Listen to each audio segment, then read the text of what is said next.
Hi, I'm Rusty Komori, and this is Beyond the Lines on ThinkTech Hawaii. I was the head coach of the Punahou boys varsity tennis team for 22 years, and we were fortunate to win 22 consecutive state championships. My books, Beyond the Lines and Beyond the Game, are about leadership, character, and creating a superior culture of excellence, which is what this show is all about.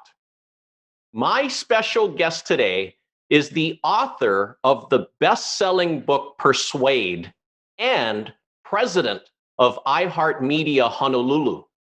He is Scott Hogle, and today we are going beyond radio. Hey, Scott, welcome to Beyond the Lines. Hi, Rusty. It's such an honor to be with you. And congratulations, by the way, on being a double author. Many people don't write one book. You've written two, and two very excellent books, I might add. Oh, that's kind of you. I'm a big fan of your book, and Scott, I feel really happy and honored to know you for a few years now. And can you tell the audience about a bit about your background? Sure. Well, I grew up in the Midwest, actually, in the Chicago metro area.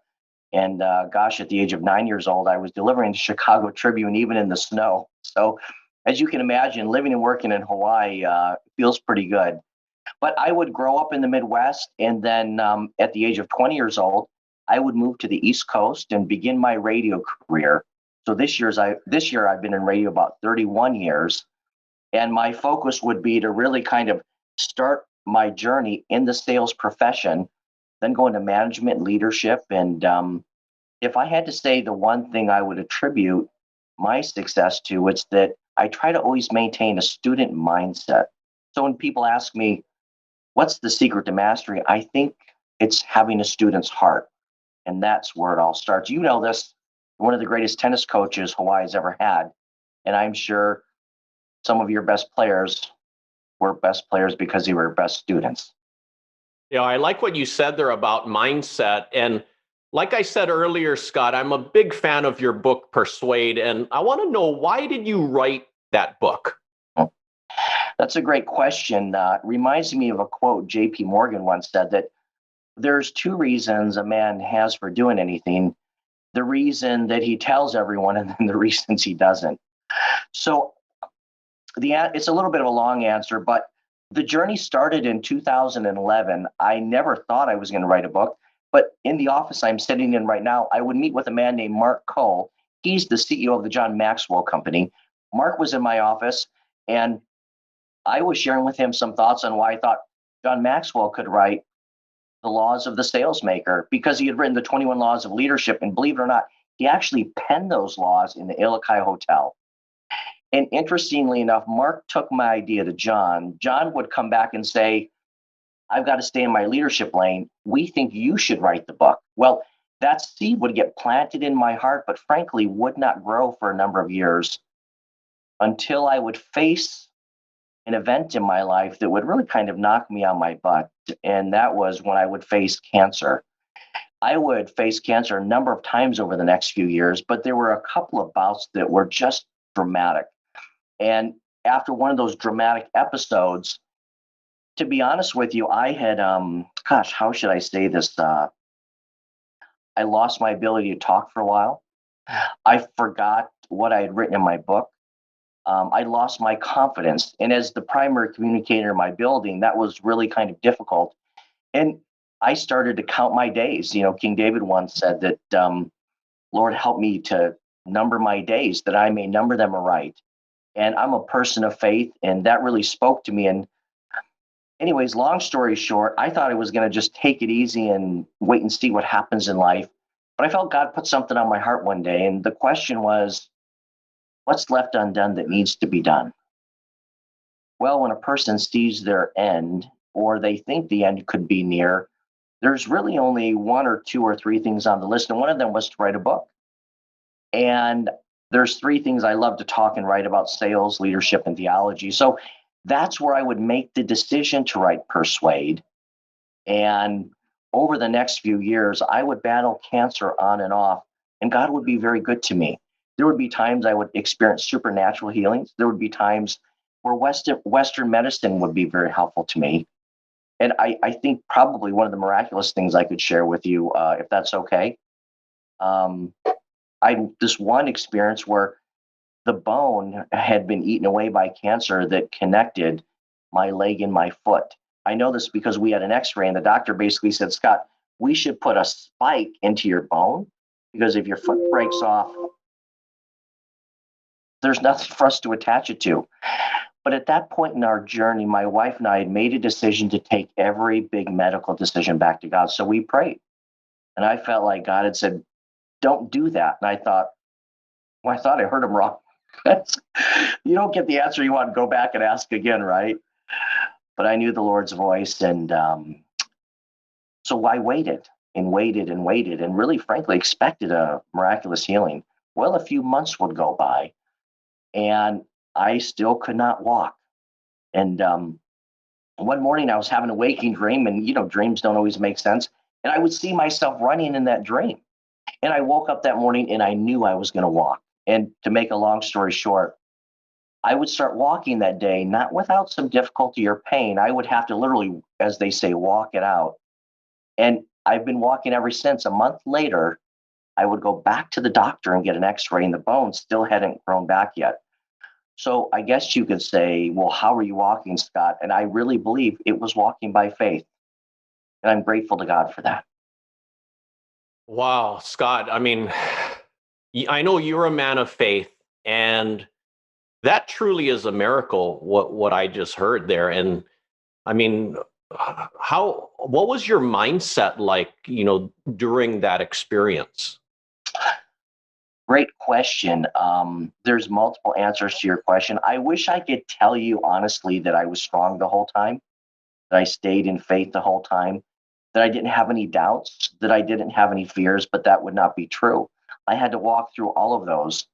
And but I will say this, that we all have places of strength that we go to strengthen our mind, to strengthen our heart, and to strengthen our body. And I would visit those, what I call streams of strength. In fact, in the last chapter of Persuade, I talk about some of the streams of strength that I would visit on a regular basis.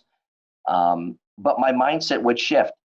But I would have to, many times, to be candid with you, I would have to grab the reins of my mind, almost as if grabbing the reins of a horse. And there's sometimes I would have to, in fact, I'll be very transparent with you and tell you, the first time I saw the x-ray that the bone was gone in my leg, I was sitting in the doctor's office and I experienced something I never did emotionally before. I literally felt myself falling, and I could feel myself falling because I realized, oh my gosh, I didn't think it was recoverable. And I felt myself having to catch my heart on the inside and kind of regroup, because if I didn't, I felt like I was going to this dark place. And it took me a couple days of hanging on so I would not lose a positive attitude and a positive mindset. Because, one of my favorite quotes comes from Henry Ford. And he said this: if you think you can, you're right. And if you think you can't, you're right. So I wish I could say I was strong the whole time, but there were seasons of fear and weakness I had to walk through too. Well, having hope, I mean, even a glimmer of hope in the darkest of times, I mean, is extremely powerful. And how has that experience affected your outlook in life, Scott? What a great question. You know, it reminds me of a great quote John Maxwell used to say, that when there's hope in the future, there's power in the present. And I think as long as we keep our eyes on the horizon and we have something to look forward to, and sometimes that hope is a promise, sometimes that hope is in a person, sometimes it's that hope for what we can become. And I think as long as we have an outlook where we have something to look forward to, and frankly, in this last year of coronavirus, I think a lot of people have forgotten who they are. I think a lot of people have forgotten where they're going. And I think one of the greatest ways we can strengthen them in mindset, frankly, is to give them that hope and remind them who they are and that they have a future that is better than, brighter than the present too. Scott, thank you for sharing that story. I mean, it's inspirational. I feel super happy that you're with me now and you're with all of us. Me And too. yeah, that's for sure, Scott. And now I want to, ask you about being president of iHeartMedia Honolulu. Sure. What challenges are you dealing with right now as president? Great question. Well, there's some I can tell you about, some I can't. The heart and soul of our business is growing ratings and growing revenue. We grow ratings by taking very good care of our audiences and adding value every day.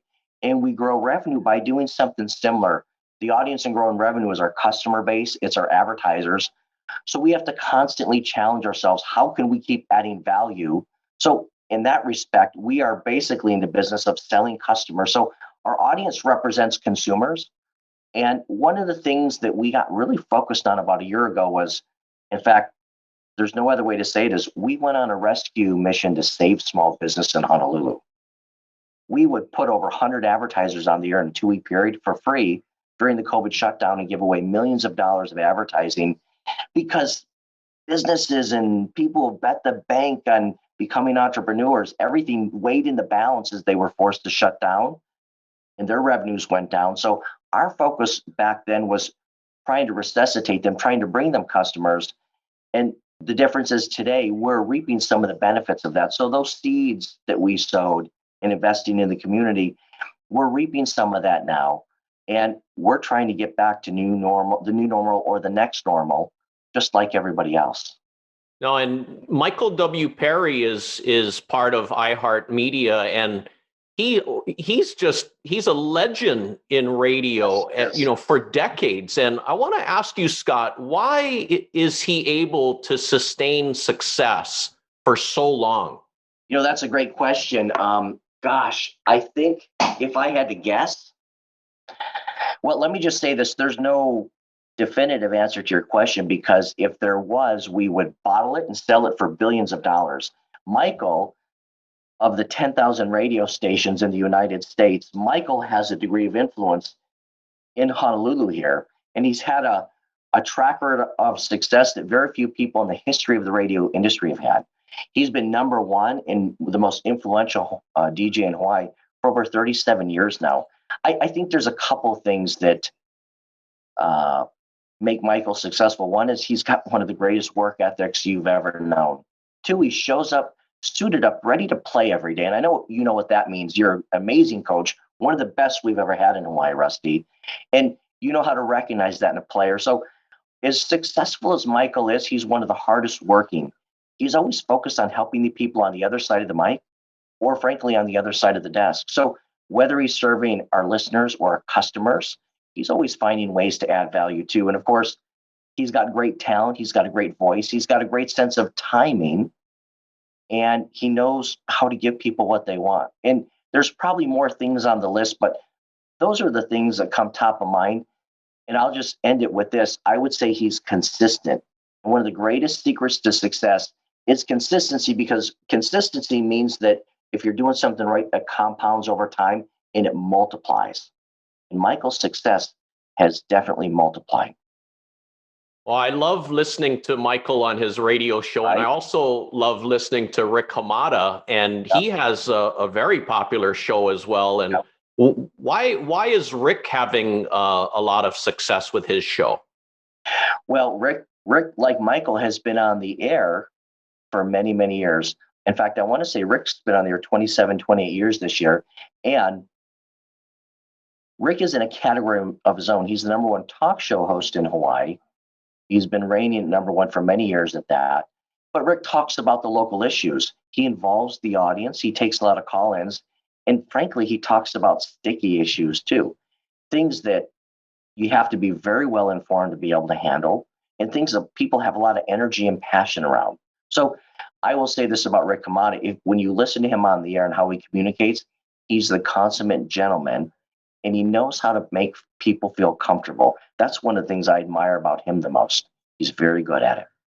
No, I totally agree with you. He's very personable and very knowledgeable. And I'm just thinking, man, he must prepare a ton for his shows that he does. And that's what professionals do to have that kind of success. And, Scott, you've done numerous guest speakings. And what do you focus on when you go out on stage, and why are you so effective in connecting with your audience? That's a great question. I think whether you're connecting one to one or one to many, I think the first thing great communicators ask themselves is, how can I put myself in the other person's shoes? What are they struggling with? What are they coming and hoping to receive today? And if we start with them, it's counterintuitive because a lot of speakers will start with, what do I have to say? What do I have to give? But if you turn it around, and I know it's counterintuitive, but you put your focus on them and you ask, well, what is it that they need? And then what do I have that I can offer to them? In my first chapter, Persuade, I talk about the law of connection. And the more we talk about what people need and ask about them, the more we connect about them. And haven't you found it true that, when people want to impress you, they talk about you, but when they want to connect with you, they'll ask about you. So if you're talking to a large group, I think it's first important to figure out what are the right questions I should ask myself versus what can I tell them that's going to impress them with me as a speaker. So Zig Ziglar had the great quote that people don't care how much you know until they know how much you care. And I think when we start asking the questions of the audience and put ourselves in their shoes, that's where success starts. Yeah, it's empathy. It's connecting with the audience or the other. And you also, in your book, you talked about the difference between hearing and listening. Can you talk a little bit more about that? Sure. So right now, there's a lot of people who are hearing us as they're watching us, but listening is a little bit different. Listening is like flipping a switch. So when we become focused listeners, all of a sudden now I'm tuning into not just what you're saying, I'm tuning into what you're not saying. I'm asking myself why you're saying what you're saying. I'm looking for the context. I'm also paying particular attention to where you're putting emphasis. So during conversation, there's what I call the charge, the emotional charge. I talk about that in the law of listening. And there are things that you have emphasis and energy around. Those are the things that when you're done talking, I will follow up with good probes to find out, why do you have energy there? Because whatever you have energy around, that's what I'm going to use to motivate you. It's what I'm going to use to hit your hot buttons and take you to higher ground. So whether you're a customer or an employee, again, it's putting emphasis and focus on what you care about, because that's where the momentum is in your life. And I think whether you're a salesperson with a customer or a leader with an employee, being able to identify where that desire is, what people want, and then help them figure out how to get it, that's where connection really happens too. Well, Scott, I love hearing all of your insights, and I felt really honored to have been a guest speaker for your iHeartMedia Honolulu team 3 years ago. It feels like it was just yesterday, but what about my books? What stood out to you in my books? Well, you have a couple of them, and I have a couple of them right here, actually. So, here's one of the things I think that is consistent with both books is they're not ethereal, they're practical. I mean, you walk the talk, you live what you preach, and everything is actionable in there. There's a lot of people, you can read a book and then you ask yourself, how do I apply this? The way that you write in your writing style, Rusty, somebody can look at this. Like, for example, I was just skimming through it the other day. I've got a department head meeting coming up Wednesday. There's a few nuggets I'll be pulling out of here. But whether it's from the table of contents or you just open it up in the middle, I mean, everything you says it speaks directly to the heart because people can relate to it. You're a very relatable writer. And I want to congratulate you on your success because the goal of any writer is to get the reader to turn the page. And I think you've been very successful at that. Oh, thank you so much, Scott. I feel honored that you like the books, and I look at you as a great leader. And I want to know, Scott, what do you feel the greatest leaders do? Great question. I'm not sure there's one answer to that. I'll give you one that's off the top of my head, though. I think they always look for ways to add value. In fact, you have to add value to yourself before you can add value to others. And I think that begins with a personal growth plan, something you're doing to invest in yourself every day. Maybe it's reading a chapter of an important book every day. because you can't give away what you don't have. Jim Rohn said that. And I'll illustrate it with an interesting story. Melanie Okazaki, who's been with McDonald's for 45 years here in Hawaii, I had an opportunity to meet her a couple of years ago when my book first came out. And I was shocked to realize how successful she'd become with one company for so long, because it just doesn't exist today. And I said, "What's the secret to your success?" And she said, "I keep adding value." And I looked at her and I said, "That's why you become invaluable."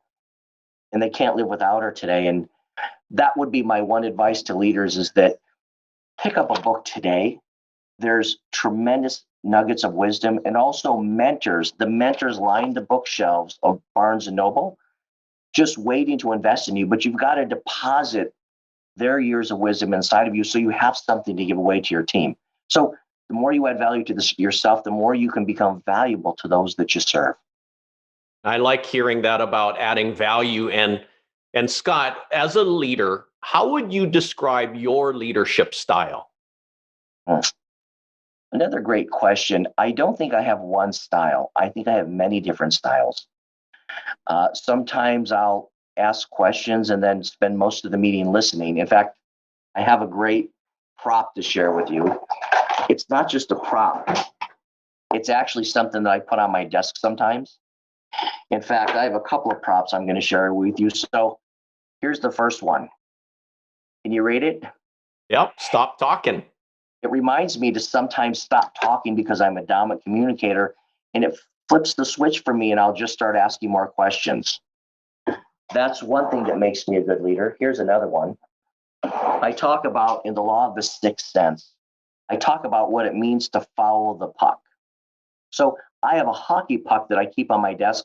I've taught this to my people. And in the law of the sixth sense, I talk about timing, intuition, and emotion. So emotional intelligence is important, but learning how to read the room, or as we say in Hawaii, how to read the air, becomes very important. It's not just what you say, but how you say it. But here's one more prop. I don't know if I have it with me. Yes, here it is. Here's a third thing I think that makes us a good leaders is, how do you become the magnet? So the front cover of Persuade is entirely about the magnet, but good leaders learn how to become magnetic. And how do you do that? How do you draw people onto you? It's about putting your focus on them, asking about them, because when we ask people about themselves and they know that we're focused on meeting their needs and helping them become better, that creates a magnetic pull between us and them. So this hockey puck reminds me to always look around the corner and ask myself, where's the puck going? As the great Wayne Gretzky was once asked. In fact, for those of your audience who may not be familiar with him, Wayne Gretzky was literally titled the Great One. And a reporter once asked him, what makes you the Great One? And he said something very interesting. He said, I go to the future, not the past. So always looking around the corner to discern where's the puck going. Like what you guys do at ThinkTech Hawaii, you're always focused on technology and where's the puck going. So these three things, knowing when to listen, following where the puck is going, and keeping your focus on other people, is what makes you magnetic and charismatic as a leader. Scott, I love that. And I love the props. And man, you have a Persuade hockey puck. I mean, that's so cool. I do. Thanks for your great questions, by the way, because I never planned to share these. Thank you. Now, Scott, what are your thoughts about taking risks? You know, I think America's addicted to fear right now, and I think they're very prone not to take risks. But growth is outside on the edge of the branch. It's not hanging onto the tree. If you're going to become more than who you are, if you're going to achieve more than what you've achieved, you've got to be willing to leave your comfort zone. I talked quite a bit about that this last weekend to a group of people. And, you know, I call it learning how to become a water walker. And sometimes, and I talked about my journey walking in faith, you've got to be willing to get on the boat and walk on water. And I think that's what God wants the best for everybody. But to do that, sometimes you've got to step out in faith. So all of us have these barriers of fear we have to overcome. So there's always fear when taking risks, but ask yourself this question too. What's the worst that can happen? You fall, you fail. But if you look at every failure as a learning experience, you then succeeded. So that would be my closing thought to your audience. Take the risk, get out of the boat, start walking on water. And if you fall down and you start to sink, just stand up and start walking again. And you'll be walking into a new future. And the future can always look brighter than the present as long as you keep going. Yeah, I totally agree with you. And it's like not having regret because at least you tried it, because so many people wonder or they think about trying something and they never do, and they ultimately have regret that they never tried it, right? Oh, absolutely. I mean, I think about the hundreds of kids you coached throughout your career, and how many of them have you had to pull off the bench or get them to do something or go to another level they've never achieved before? And I know you have hundreds of stories like that. That's another thing I would share that I think your audience should know is, Rusty, you've got a real gift for bringing out the best in people. And that's something that all great leaders do. So um, if you're looking for a coach in that, I would say call Rusty. He's going to be very good for your organization. Scott, you're going to be my agent. I'm going to make you my agent. Hey, you got it. And Scott, through all of these years, what do you feel is the best advice you received out of all of the great advice? What do you feel is the best advice you received? Wow. You know, I don't think there's an answer to that question for me, because the best advice for me changes within season depending on where I'm at right now. The advice that serves me today is different advice that served me 10 years, 20 years ago. But for where I'm at right now, I'll share the advice with you that somebody shared with me recently. I was at my question, I was struggling with, I was like, how do I share this truth with somebody? Because it seems like a harsh truth.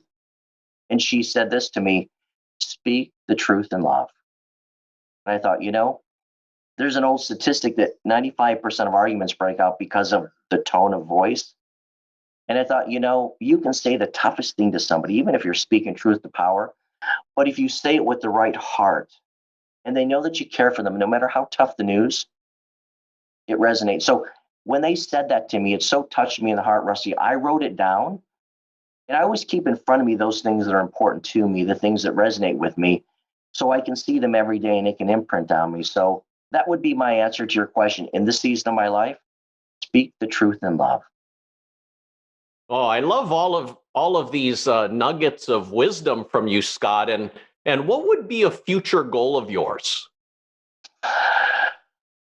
Wow, having just got this new job, I'm quite busy right now. So, let me give you a present goal right now. I've got new staff. So I'm asking myself, I've got to identify where they're at and then go meet them where they're at so I can take them to the future.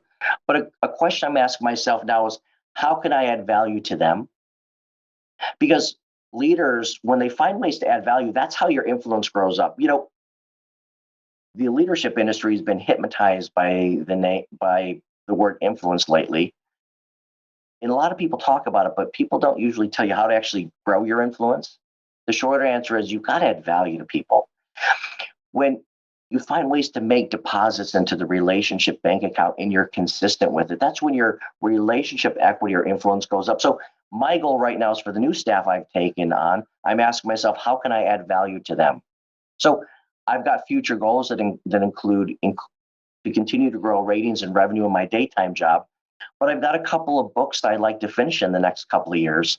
So out on the horizon for me, I'd like to finish those book projects. One's a daily devotional. One's a book that I'm going to title Persuasive Leadership. And also, I've got a son who's got another year left in high school. So when he graduates, I graduate too. Well, Scott, you definitely added value to me and all of our viewers today. And I want to thank you for really taking time to share your insights on and the stories on the show today. Rusty, you asked great questions. I wasn't quite sure what we were going to cover, but you have a way of pulling the greatness out of people. And that's why you're such a great leader and coach. I'm honored to be with you today. Thank you so much. Thank you, Scott. And thank you for watching Beyond the Lines on ThinkTech Hawaii. For more information, please visit rustykomori.com And our books are available on Amazon and Barnes and Noble. I hope that Scott and I will inspire you to create your own superior culture of excellence and to find your greatness and help others find theirs. Aloha.